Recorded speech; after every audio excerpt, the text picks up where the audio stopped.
Hello दोस्तों, नमस्कार, प्रणाम। आज मैं एक देवी गीत सुनाने जा रही हूँ। 22 सितंबर से नवरात्रि शुरू होने वाला है, इसलिए मैं एक पचरा देवी गीत सुनाऊंगी। अच्छा लगे तो लाइक कमेंट करिएगा और वीडियो को आगे बढ़ाइएगा, चैनल को सब्सक्राइब करिएगा। कौन फूलवा फूले आगावा रावा कौन छुआ रावाना हो, मैया मोरी कौन फूलवा फूले लाया गाना, नगरिया सगरी जय जय बोले हो, मैया मोरी कौन फूलवा फूले लाया गाना, नगरिया सगरी जय जय बोले हो।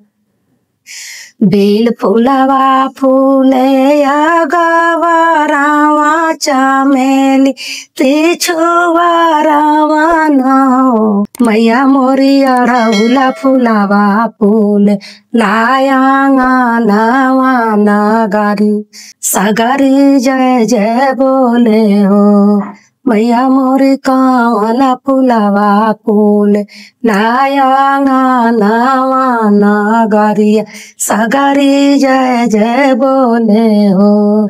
बेल फूलवा फूले आगवा रावा चमेली पिछुआ रावाना हो, मैया मोरी अड़हुला फूलवा फूले लाया गाना, नगरिया सगरी जय जय बोले हो, मैया मोरी अड़हुला फूलवा फूले लाया गाना, नगरिया सगरी जय जय बोले हो।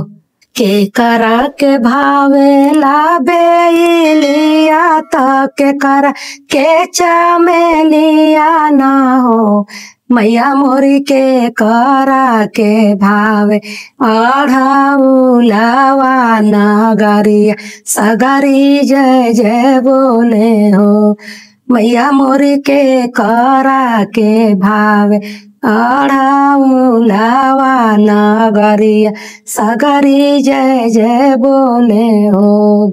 काली माई के भावे ला बेलिया तो दुर्गा के चमेलिया ना हो, मैया मोरी शीतला के भावे अड़हुलवा, नगरिया सगरी जय जय बोले हो, मैया मोरी शीतला के भावे अड़हुलवा, नगरिया सगरी जय जय बोले हो।